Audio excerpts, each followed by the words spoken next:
السلام عليكم ورحمة الله وبركاته. اهلا بيكم معانا. النهاردة هنعمل فسيخ. انا جايبة سمك بوري، هحطه في الطبق في مية وهبدأ اغسل الخياشيم، وهاجي على المنطقة اللي قبل الديل هضغط عليها بالراحة، وسلسلة الظهر هضغط عليها برضو بالراحة. اعتبري ان انت بتعملي لسه مكاية مساج.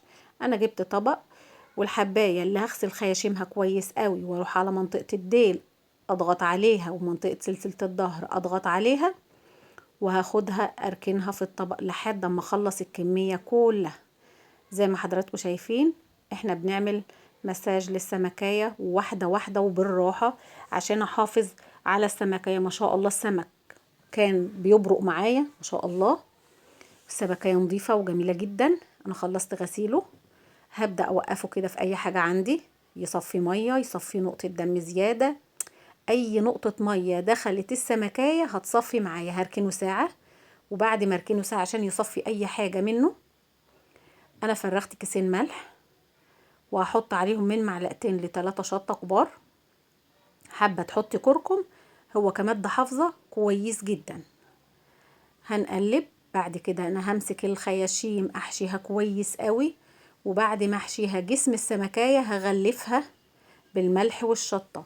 طبعا هنا السمك لما انا اعمله كده ان شاء الله هيبقى موفر معايا، وبرضو انضف من اني انا اشتريه.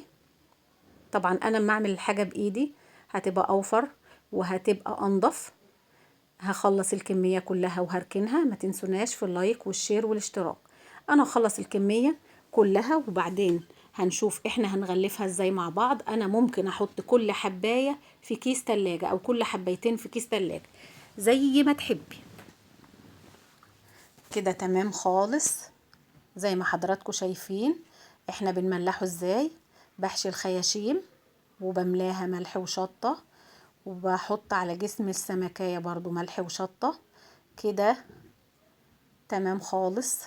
هنخلص الكمية كلها مع بعضها تمليح. وبعد كده انا مجهزة طبقتين اكياس معايا، هفردها طبقة الاكياس، وهبدأ ارص سمكية سمكية جنب بعض.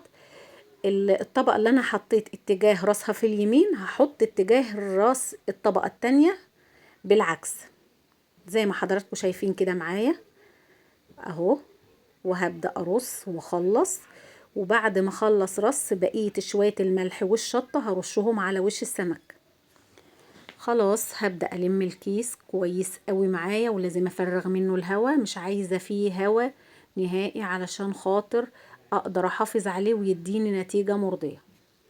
زي ما حضراتكم شايفين بلم طبقات الكيس. لمي وفرغي الهواء منها كويس قوي، وبعد ما هفرغ الهواء هحط طبقة الكيس التانية. لازم احط طبقات اكياس كتير لانه هينزل مية معايا اهو. خلاص اضغطي وفرغي الهواء. هبدأ بقى الاكياس هدخلها وهفرغ الهواء وهربط الكيس كويس جدا.